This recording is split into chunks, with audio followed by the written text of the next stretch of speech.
होती।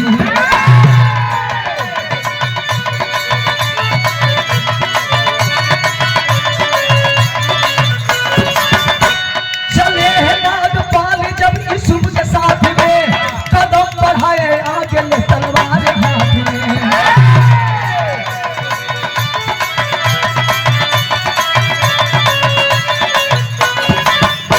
देखे नजारा बन में तो जिगर मचल गया, घड़ी गजब की नूर लक्सूर चढ़ गया।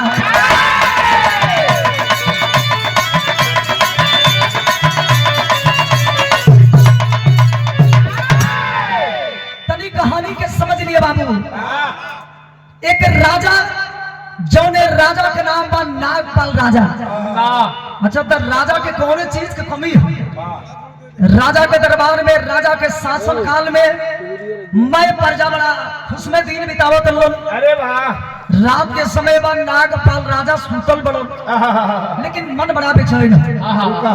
दुनिया के लोग बतावेलन कि ना केहू कुछ लेके आई बा, ना ही केहू कुछ लेके जाई। यहाँ मिट्टी का शरीर आज नहीं तो कल जा करके मिट्टी में ही मिलेगा।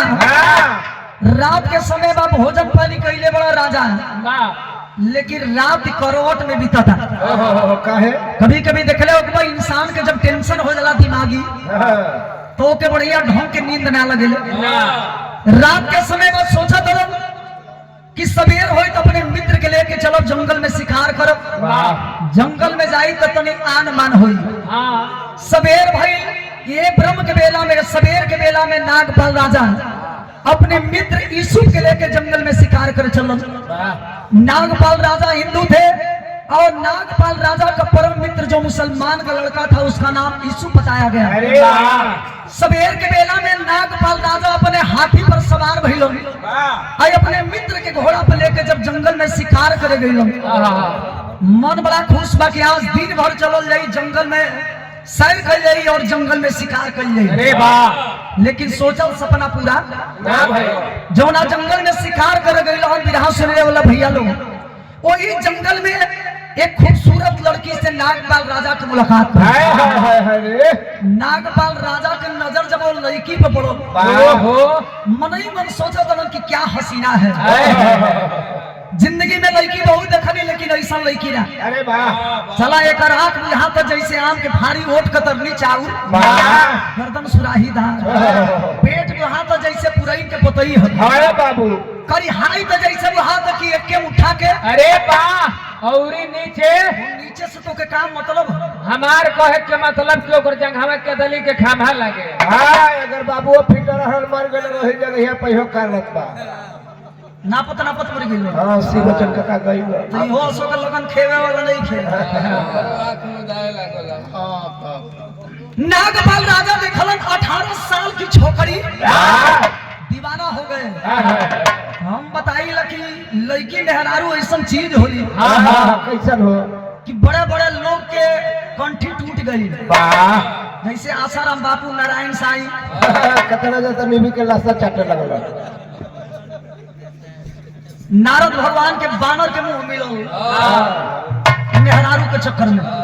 तो मेहरारू लड़की ऐसा चीज होली कि बड़े बड़े लोगन के नियत गड़बड़ा जाला। अरे वाह, नागपाल राजा भुला गए कि जंगल में शिकार कराई रही हम। एगो पेड़ बा, वही पेड़वा के नीचे बैठ के बगलिया में हथिया के बांध दिहलो। अब वो लड़किया के ऊपर खाली ध्यान लगोले बोल, गजब सुभर बिया न कितना बढ़िया एकर चाल बा, कितना बढ़िया एकर ढाल बा। हाय हाय हाय रे, जब नागी जैसन बार लहरावत चलतिया गजब माल बिया है भाई।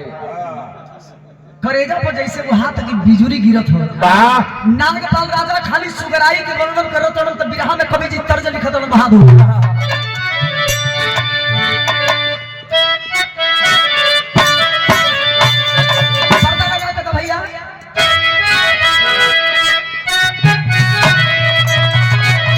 हमारे जन्म के पहले के तरज कैसे, तरज के चाचा दादा लोग भाई। अरे पातना महोका जरावा, पातना महोका जरावा, पातना महोका जरावा।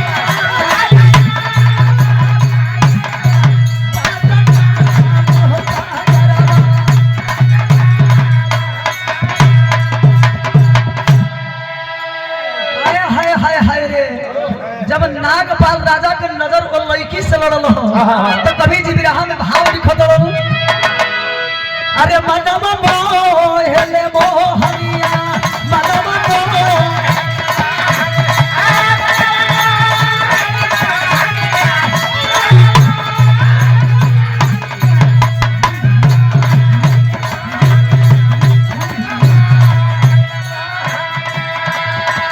अरे कजरा कटारी वाली अखियां में धंसले ताकले नजरिया घुमा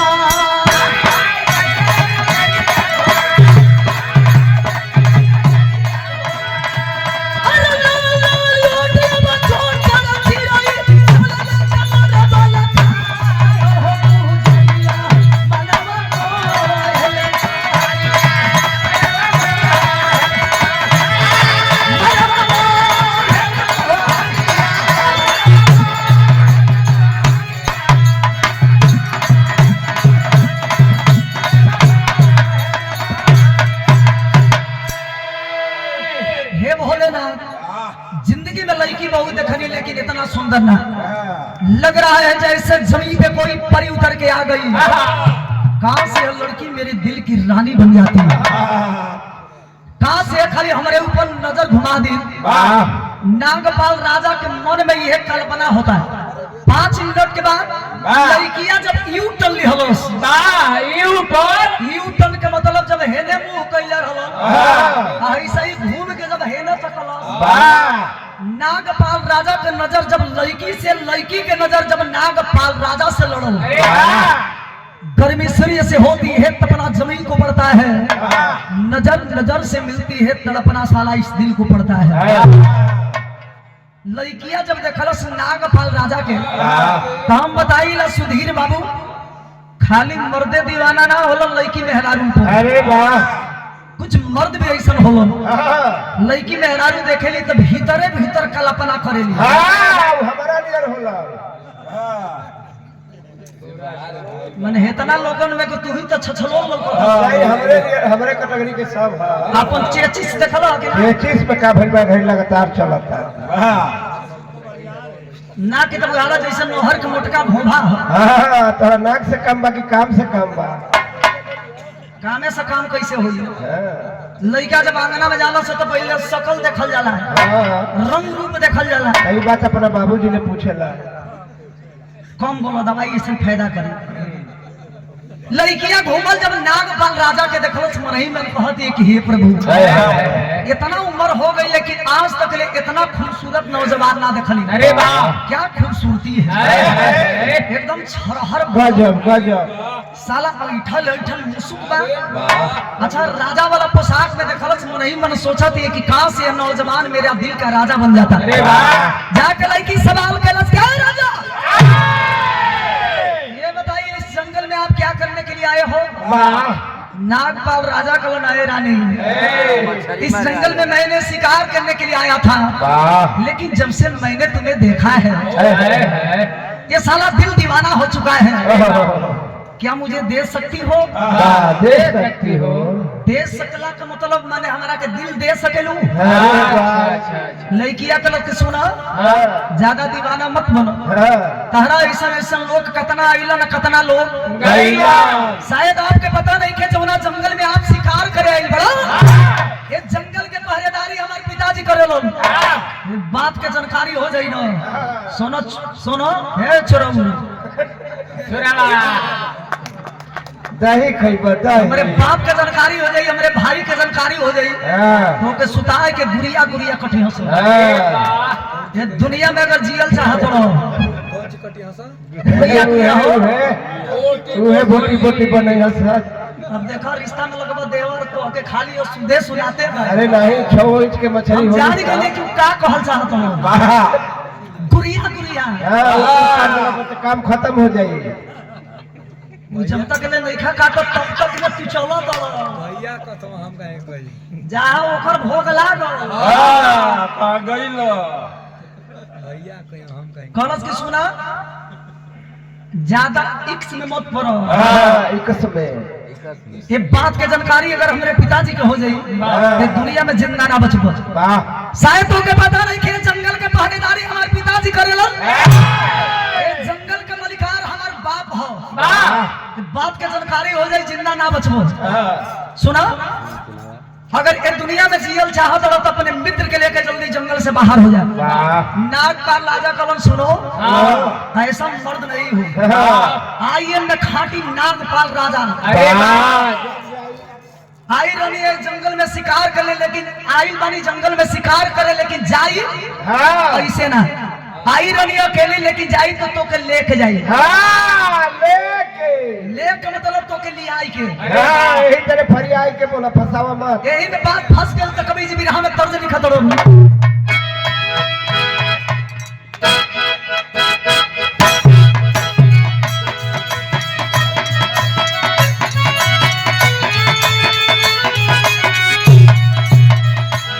ये गीत के बोल के लौटा गावे भाई सर मांगे लगोड़ा वाला दिल रे गोरी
नेताजी बैठल बनी, तमाम लोग बैठ के बिरहा सुनत बनी।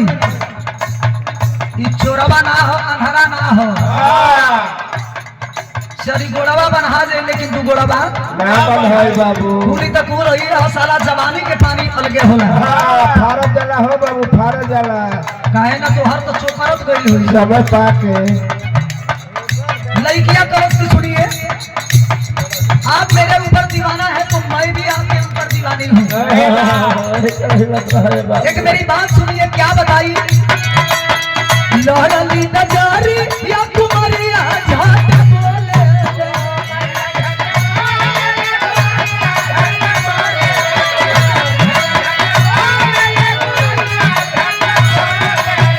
ये दवा के बाती या कुमारिया बात बोले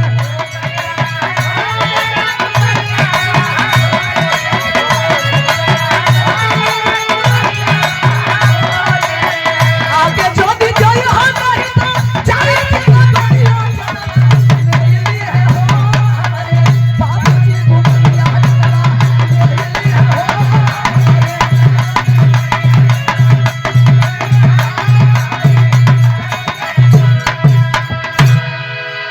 आप बतौनी हो हमारे देवर जी के को जमाना रहल जब पहली बार कैसेट निकलल हमार और दिनेश लाल यादव उर्फ निदेहू जी पहले के कैसेट के नाम रहल बुढ़ैया में माल खोजे बुढ़वा। बुढ़िया में मान खोजे बुढ़वा। तो रागा के दांत बतीसी खत्म हो गई बा, यही से जोन बोला तोड़ा भक्त से पास हो जाता आवा नहीं खे रुकता वो। बुढ़ैया में मान खोजे ना माल खोजे बुढ़वा। अच्छा सुपर डुपर कैसेट रहल, आप लोग बड़ा लायक कइली। ओकरा बाद से गीत निकलल, वो कैसेट के नाम रहल बाके धोबिया। हमरे आवाज में दिनेश लाल यादव जी के आवाज में आप लोग तमाम गीत सुनने लायक कइली। इस समय समय की बात होला, वही में रोले रही मास्टर। अरे नई के उमर के खाया अरे नई के उमर के खाया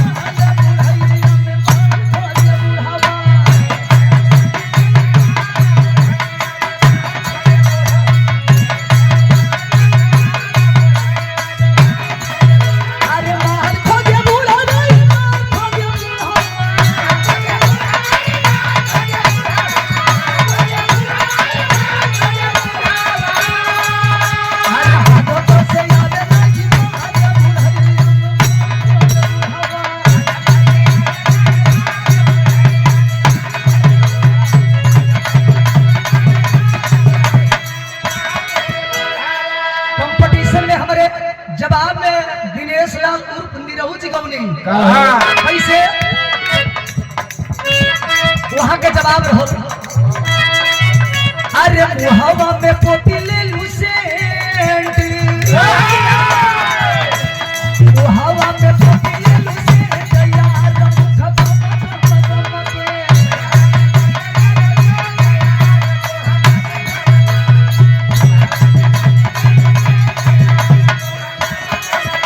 अरे तुम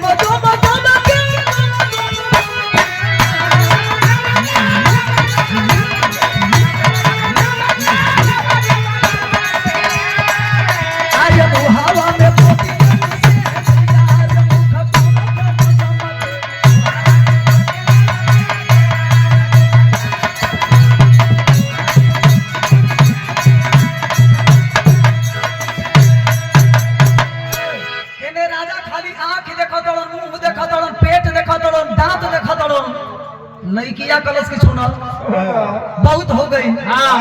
जितना तू हमके चाहत रहा हम तोहरा के उतना चाहत नहीं लेकिन हम ये नहीं की चाह कि हमारे चलते तुहार जान चल जाए बड़ा तोरे जान के हमरे दया हम निकल जाए हम सोचा था नहीं कि अपने मित्र के लेके तू जल्दी जंगल से बाहर हो जाए न तो बात के जानकारी कानो कान अगर मेरे बाप के मिल जाई तो दुनिया में जिंदा ना बचबो राजा कनल भोले मरा जाई कटा जाई चोली तो के लिए के जाइए हम चोरावा थोड़े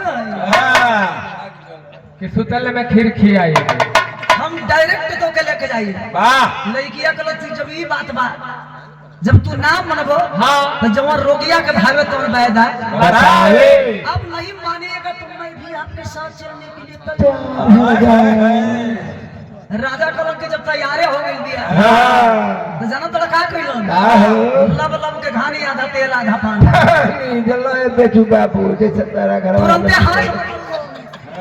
हाथ पकड़ के लगलन खींच के लिए आए के चट से जनवा हाथी पर बैठा दिया अब पैरवा में पैरवा फंसाई है अब लगलन अपने वो खींचे यही सब लड़ी ला यही भी रहवे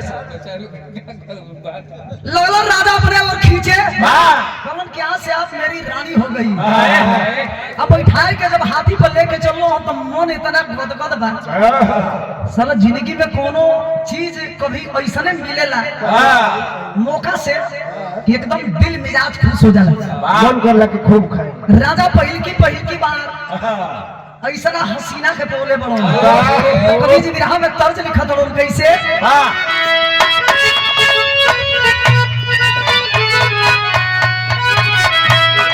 सुधीर बाबू जितना ही कुछ गीत निकला था नई की आज निकला तो काल खत्म हो जाई लेकिन ई कुल गीत जब आप कई बार बुझाई जैसे कि एकदम अभी ताजा ताजा रसाव से रसगुल्ला निकाला जाता है कबो खत्म ना हुई कैसे गीत के मेरे चाचा दादा लोग भाई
काहे इतना दूर बैठल बाड़ू आवा तनी औरी सोचो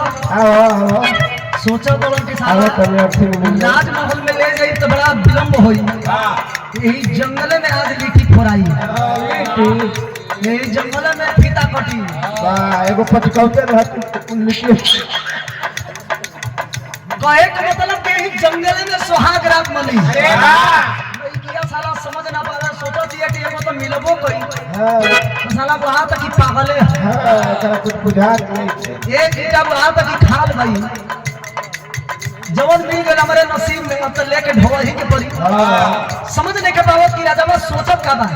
हम तो सोचा था कि जल्दी जल्दी चलो ये जमाने में लड़की के संग सुहाग रात मिटाई। तो कभी लिखो तो का कुछ दूर गईला पर होई गईली रतिया,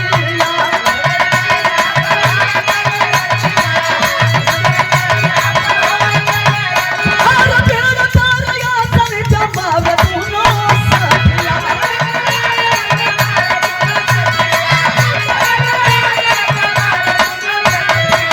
तारा बिता में लगले हो, तारा बिता में लगले हो, हर बिता में लगले रे वही भैया भैया बिता में लगले।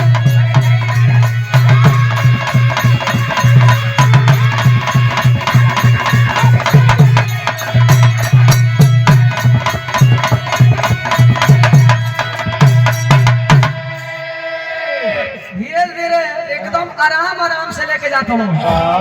जंगल के जब बीचों बीच गई हम तो देखा था कि एगो खूब भारी बरगद के पेड़ बा, छायादार बा। सोचा था कि एकरा से बढ़िया जगह अब ना मिली।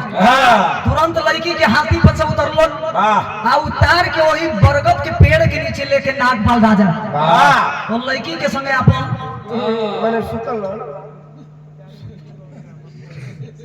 ई बतिया तो तोहन के भक्त से समझ में आ जाए। मैंने कौन ना समझ में आई। वही तो पढ़ाइए कहने आई। नागपाल राजा हाथी पर से उतरलन, बगल में लड़की के बैठौलन, ओकरा बगल में अपने बैठल बड़न, अब उनका बगल में मुसलमान का लड़का यीशु बैठा है। इंतजार करो तो कि साला कब रात के घड़ी 11-12 बजी जल्दी हमारे मित्रवा सूत जाइए। तो साला काम बना लेती अपन। हाँ बोला बोली खेल लेती जा। वो तो सूतत नहीं खे, ओकरे नींद आवत नहीं खे। राजा सोचत हन कि टाई में बड़न कि कब सूती कि अपन काम बनई थी। जल्दी टाइम खत्म ना होला। धीरे धीरे रात के जब घड़ी 11 बजे होलस तो वही पेड़ के ऊपर एगो गीध अपने गिधनी के लेके भर अकबारी सुतर रहा। वो पेड़वा पर हो वही पेड़वा पर कैसे चपले रहा। गिधवा अपने गिधनिया के कबारी में लेके सुतर रहल। 11 जब रात बजौलस घड़ी गिधनिया लगल अपने गीत के खोदे लगल खोदे हो। कहाँ खोदले रहा। ये तो देख ना पौनी कहाँ खोदले रहो। खोदा दिया कलश जो करो खाली भर भर चिपट ठूस से एक कोनो कतरी लाज हम बना के हो करे ना जाने लगा हो। एक नंबर का पाका वही बेटा है वही। ई तो गलवा खाली सूते लेके तनिको कोनो कतरी लाज है। अपने खाए के सुतल में को तनिको पता ना है नीचे 3 गो आदमी सुतल बड़ो कि कैसन आदमी होने के पते ना हो। जगावत ये गीत के जल्दी जागो बतावा ई कैसन आदमी सुतल बड़न। गीतवा कलश के सुन होश में रहो। जब रात के घड़ी 11-12 बजे तब पता ना तोरे का हो जाला। अबे तोरा में और से ला कलश की डांटो मत ढेर डटबन तो दिखा दे बहन मुखा पे। दिखा दी तो बढ़िया बा। कहे के मतलब कि दिखा दी हला के मतलब एगो मौका ऐसा होला। हमेशा खाली वही पर ध्यान मत दो। मेहरारू के लगे एगो ऐसा सिस्टम है का हो। देश के प्रधानमंत्री से लेके राष्ट्रपति से लेके मैं जना के भैया गुड़ो दबावे के पड़े ना सब।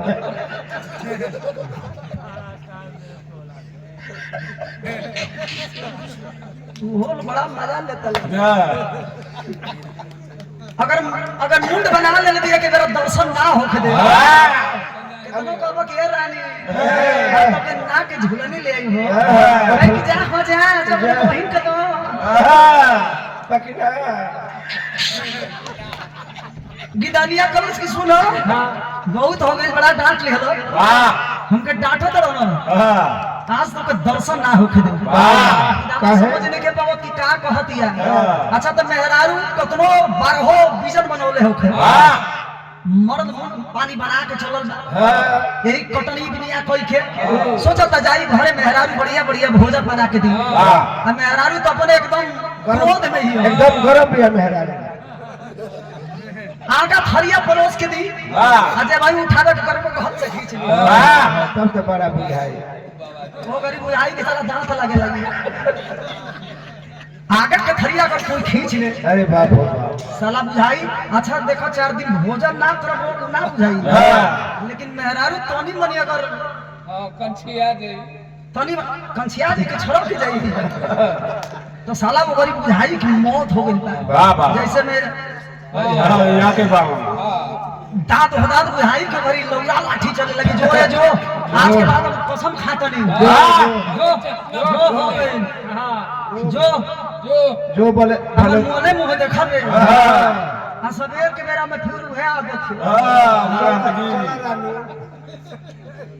गिधनिया कलश की सुनो ठेकी हो की ना गिधवा कलश की बात का बा गिधनी कलश की बस इतने बता दो कि नीचे 3 गो आदमी सुतल बन कैसन आदमी हो गीत एकदम जागल जाग के अपने दुलही से पहले के जमाना में सुधीर बाबू बहुत कम लोग पशु पंछी के भाषा समझे नागपाल राजा का मित्र मुसलमान का लड़का पशु पंछी की भाषा समझता था राजा के भी पशु पंछी की भाषा समझ में आवे गिधनिया अपने भाषा में पूछा दिया गिधवा बतावे लगल बिरहा में टेरी लग गई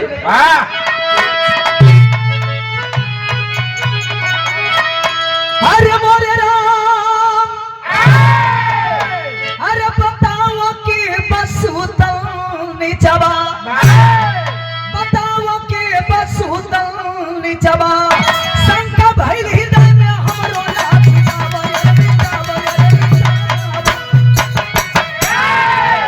शंका भइल हृदय में हमरो नाथ मिटावो बताओ के बसुतल निचवा गीत जब बतावे लगल तब यहाँ में पुरनकित तर्ज लग गई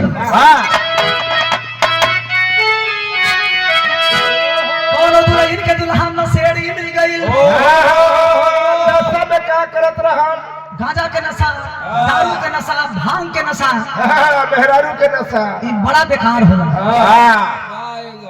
गांजा पिए वाला के मेहरारू का वो मास्टर साहब सुगर मिले नहीं सर सुगर ना मिले नहीं सके वो मोटाइबे ना करी हंस ये कहे जैसे कि 4 चीज में मारी ना ये तरह ना खलाए वो हमरो में बा बतावे कि नहीं के सब करी जब 2 चिलम बोझी 5 गो रोटी बनला 5 गो तो एक ही हानि लग में लपेटेला हम सरकार बारे पूछबू तो कहि के बड़े 5 गो औरी दो बोली का बोल लगे अब 10 गो ये लपेटले बताई मेहरारू का खाई आ दारू पिए वाला के मेहरारू कबो जौन बा दुबारा इबे ना करी भाई कहे जैसे कि ये खाली पीली हम तनी मनी तो चली सरका हाली चिस्का लागल बनो धीरे धीरे जब ती सरका चक्कर चली शरीर जब तनी कैसन हुई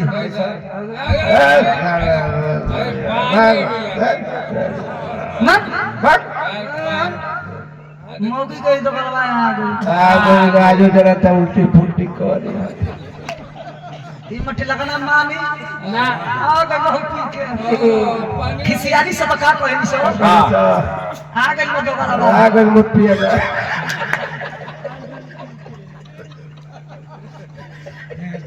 तो और मेहरारू कर मतलब कोहेले वाह आ गई दो गलवा चढ़ाई के तो पर खिसियाई के ले जाके भूसाउन घर में ठेल दी वाह ना तो वो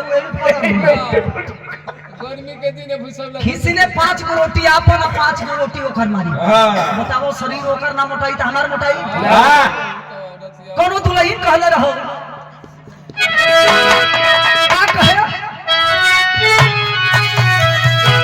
अब यही रे जवा अब यही रे जवा त सैया भइल ना से जवा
जान हो, तू हमार प्राण हो, तू हमार कुल हो।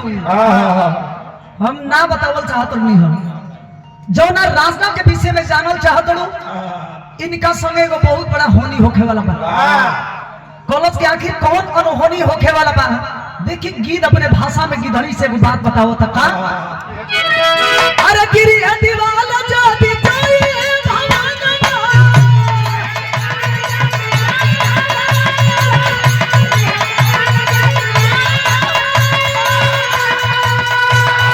तारा पर से ओरे टूट दिल के सवानवा सुनाए ए सुनाए धा मान हमर हो कहानवा सुनाए धनिया।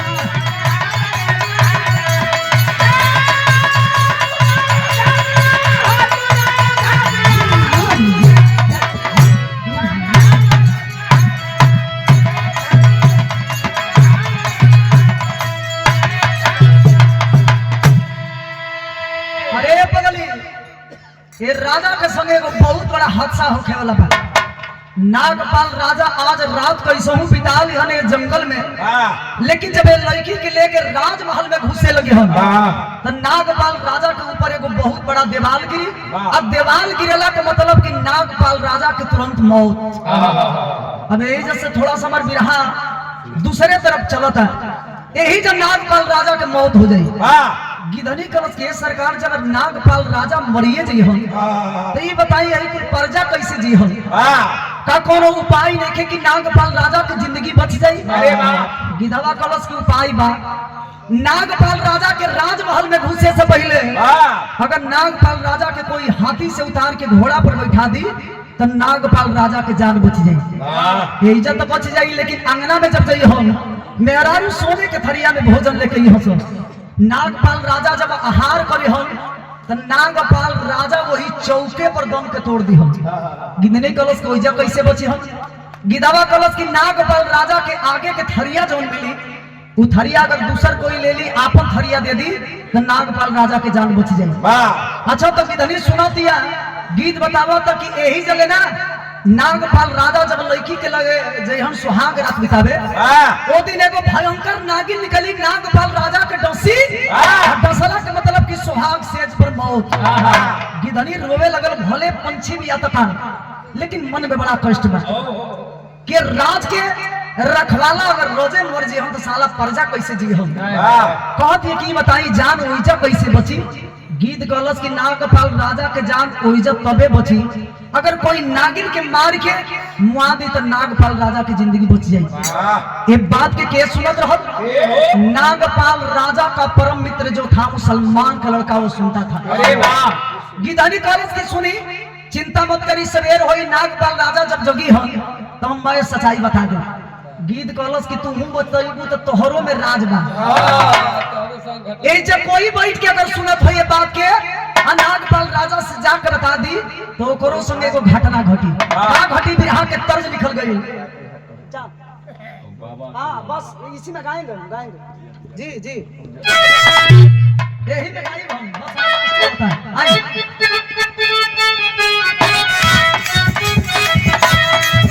नेताजी ये आप सबके जमाना के तर्ज कैसे लोग आवे ससुर से रूसल ससुर से रूसल बाती रिया मन हो भाई नहीं हरि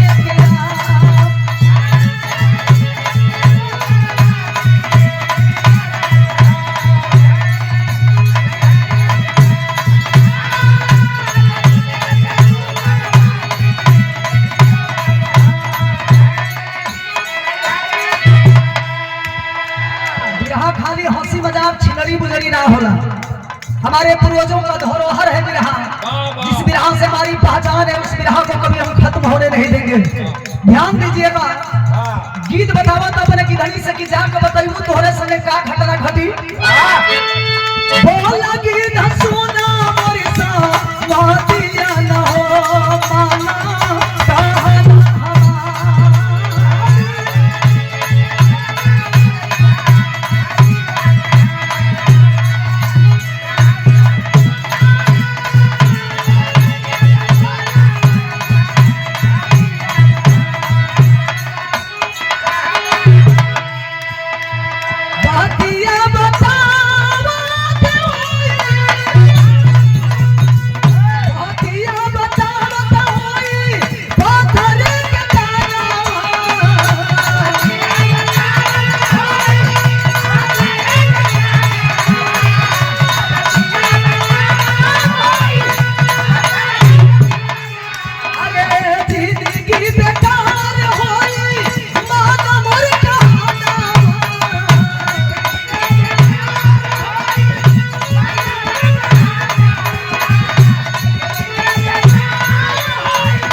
बताइबू से भी बताई ओकर शरीर तुरंत पत्थर के हो जाई। ये दुनिया में कोई ऐसन बा क्या अपन शरीर पत्थर के बनाई दूसरा के भलाई करे खातिर। लेकिन मुसलमान का लड़का भले मुसलमान था लेकिन ईमान का पक्का था। अरे वाह, सोचा था कि सवेर वही भले हम पत्थर के बनो चाहे मर जाए चाहे कुछ भी हो जाए, लेकिन अपने मित्र के जिंदगी बचाई। हाथी पर बैठ के जब नागपाल राजा जाए लगल आगवा से जाए के रोकलस कलस भैया हो जिंदगी भर संगे उठनी जा बैठनी जा खैनी जा पियनी जा घूमनी जा लेकिन कुछ मंगनी ना। आज पहली बार चाहत जाने की खुशी के मौका पर आप हाथी से उतर के घोड़ा पर चढ़ जी हमके बैठा दिया तो दुनिया के नजर में हमारा मान सम्मान बढ़ जाए। पूजा जान पच गई आंगना में गइलन जब भोजन आई कलन भैया जिंदगी भर कुछ कहनी ना आपसे एक थरिया में खैनी जा, लेकिन आज हम चाहत नहीं कि जवन आइटम तो होके आई बा ई थरिया के भोजन अगर हमके कराई देता तो मेरे दिल के शांति मिली। मित्र होके के चाहिए तो नागपाल राजा ऐसा अपने आगा के थरिया अपने मित्र के दे दिलन। सुहाग सेज पर जब राजा रानी के साथ उस लड़की के साथ सुहाग रात बिताने के लिए गए हैं, गीत गीतनी के बतौला के मुताबिक नागिन जब भयंकर रूप बनाए के नागपाल राजा के ही पैर पर बैठल जब काटे खातिर भैंसे खातिर मुसलमान का लड़का वेट कर रहा था, निकलल पलंग के नीचे से और नागिन के ऊपर तलवार चलाए के दो खंड में बांट दिया। लेकिन जाना तनी एगो चूक हो गई, नागिन के खूट के छींटा नागपाल राजा के ही गाल पर पड़ गई। सोचा था कि अगर हाथ से उठाई तो मेरे मित्र की नींद बेकार हुई। तलवार के नोक से जब खून के उठावे लगल ये धरती पर मारे लन ऊपर वाला तो बचावे लन ऊपर वाला। नागपाल राजा के इतने में नींद टूट गई। मित्र के हाथ में तलवार देखलन जैसे पैर के नीचे से जमीन खिसकने लगा। राजा सोचने पर मजबूर हो गए, जौना मित्र के भाई समझ के भाई जमनी, जौना मित्र के दुनिया के सारा खुशी देनी, आज वह मित्र मेरे जान के दुश्मन बन गई। इतना धन के करे लालच हो गई कि सुहाग रात में भी हमके छोड़लस ना, हमार जान मारे पर उतार हो गई। नागपाल राजा सच्चाई जानने का प्रयास कर रहे हैं। बताओ सुहाग रात में आए तो आए कैसे? रो कलम यीशु की भैया अगर सच्चाई बताई तो हमारे शरीर पत्थर के हो जाए। लेकिन स्वार्थी राजा भूल गया कि मेरा मित्र मेरे सामने रो रहा है, नहीं तुम्हें बताना होगा आखिर सच्चाई क्या है। मजबूर हो के जब नागपाल राजा के मित्र सच्चाई बतौला इस शरीरिया पत्थर के होंगे। अब पछताने से क्या होगा जब चिड़िया चुन गई खेत। इंसान गलती करे से पहले अगर 5 मिनट पहले सोच ले तो इंसान से वो गलती ना हो। लेकिन राजा भूल गए, स्वार्थ में पड़ गए। जब जाने का प्रयास कर तो कभी भी अल्लाह के भाव निकल मात्र 4 लाइन।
उपाय लगावत लगावो जब देखलन कि मित्र पत्थर के हो गई, पहुंचल हरे बाबू वही जंगल में, जौना जंगलावा में पहली की रात लड़की के लेके सुता रहा।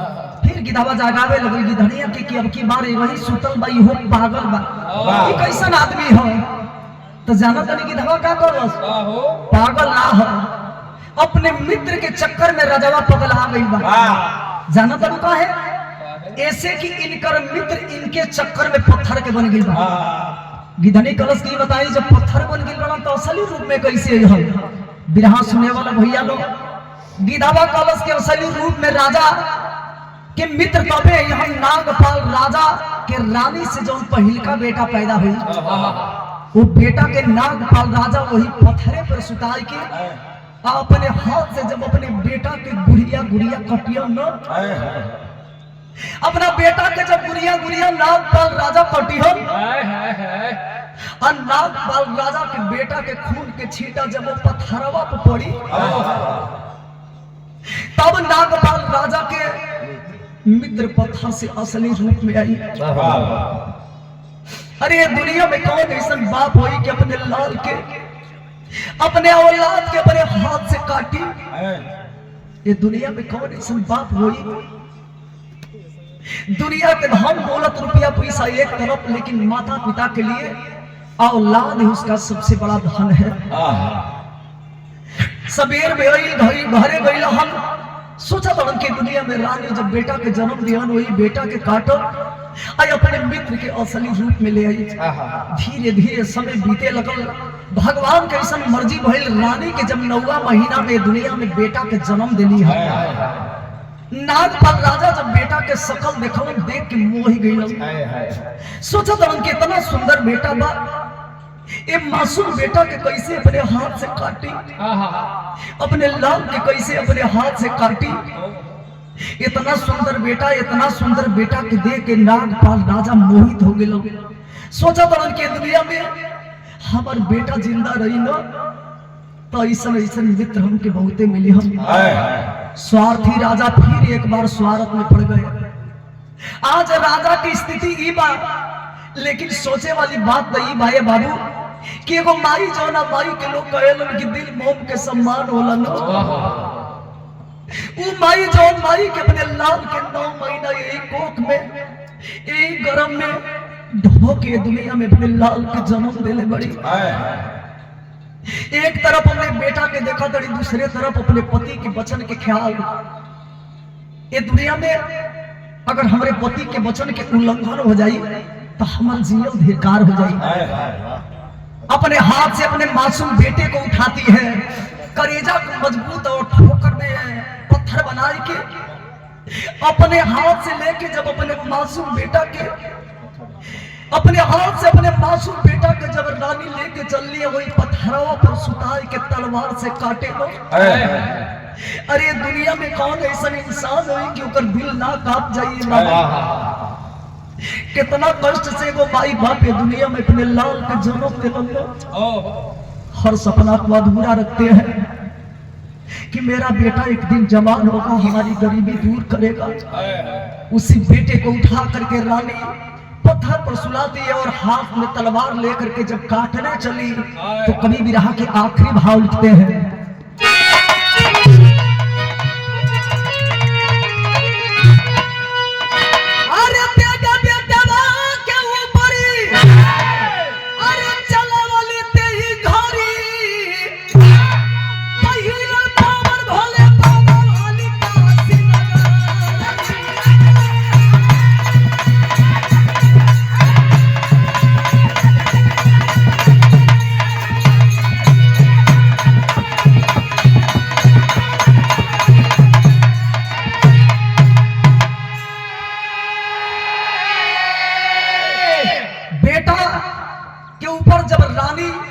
तलवार चलाओ तरी दिल कांपता ये बाबू हर जगह रोवा तरी की काश ये दिन देखे से पहले उम्र कहे ना कहीं कितना कष्ट से ते दुनिया में एगो लाल के जन्म देले रही। एक तरफ बेटा तो दूसरे तरफ पति का वचन का ख्याल मजबूर होकर के रानी अपने बेटे के ऊपर तलवार चला देती है। रोवा तरी के दुनिया में हमारे ऐसा माई के जियला के धिक्कार।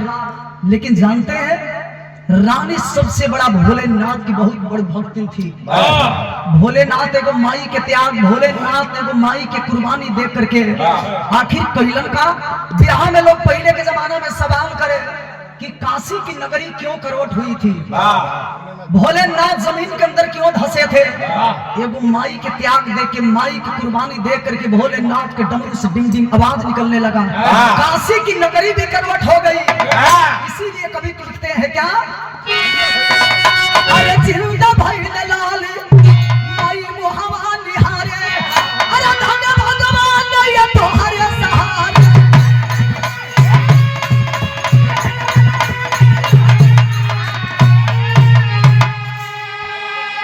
दुनिया में बिगड़ल बनावे के परी, अरे घी ऊपर भोले बाबा वाली काशी नगरी।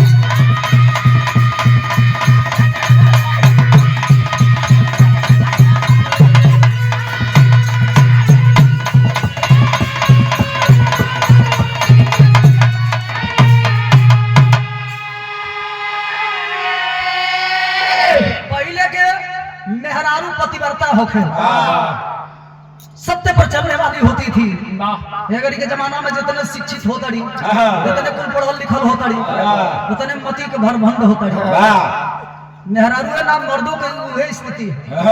जितना कुल देखले बड़ा सुघर की हो तड़ी से, वनी के मर्द तड़ कैसे मिलता है। जितना सुघर बड़ी से वनी के मर्द एक नंबर के बकल हो। जितना जितना कम 14 बना सही से एक आ कहीं से हाई से चलता है। वनी के मेहरारू एक नंबर के मिलत तड़ी से। अब वनियों को मती भर मंडे बजाए के फंसा तड़ी से, तो एक कम 14 मन से फंसा तड़ी से। तो हनी के अंदर खूबी रहता है बाबू, वनी में क्या खूबी बरे, वहनी के हथियार में खूबी रहता। वनी में वो खूबी हो, तोरे में क्या खूबी हो। हमारा में खूबी बा, वहनी के पीछे वाला हम गोली भरे ना। तू गोली भरे, तो हाँ ड्यूटी का भैया, हम ओकर टाइगरवा दबाइला पीछे। तू टाइगर दबा तोरो दोनों ड्यूटी है बचवा। हम होल फास्ट साफ करिया। तू होल साफ करे। तोरे ऐसा एगो लड़का रहे तो ओकर नाम रखाई रहे होल मिस्टर होल लाल। कलश की साला हमार नाम बड़ा बेकार है। हम चलत गए दूसरे जगह दूसरे जिला में, तो वैसा गई तो ओकर नाम जन बड़का हो गई। Mister bill. हाँ मिस्टर बी। कहे का मतलब कि नाम का असर इस धरती पे पहले के जमाना में मेहरारू पतिव्रता होके सत्य पर चलने वाली होती थी, और आज भी है। ऐसा नहीं कि धरती, ये धरती जो बा आज भी, ये धरती पर ऐसी ऐसी महिलाएं हैं जो अपने पति को भगवान मानती हैं। तो रानी के चलते राजा के पति के, राजा के जनबा वचन के ये धरती पर जनबा सत्यता रह गई। भोलेनाथ प्रकट होते हैं, हर युग में भगवान अपने भक्तों का परीक्षा लेने का काम किए हैं। 2 लाइन खाली बजाए तो बाबा के नाम पर, ऐसे तो चलिएगा नहीं नेताजी। अब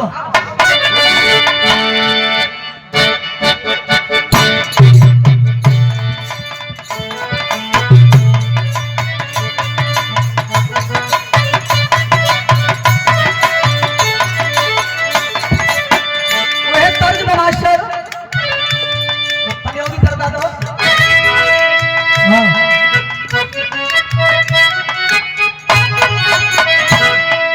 तर नरियरवा के बारी, तर नरियरवा के बारी, ऊपर श्याम दादा, ऊपर श्याम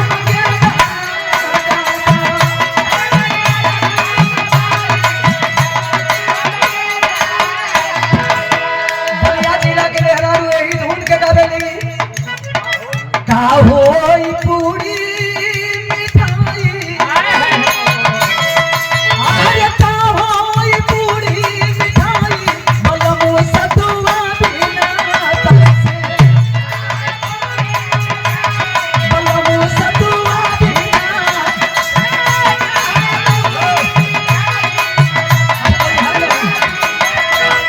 आपके जाना भी बा, नेताजी हइयो नहीं, आप बंद कर दी, ठीक है। मात्र 2 लाइन मारो। नेताजी कोई मेरे बगैर बनी कभी लिखा तो अगर गाजीपुर के मेहरारू गावेली सो, वो कैसे गावेली सो, गंगा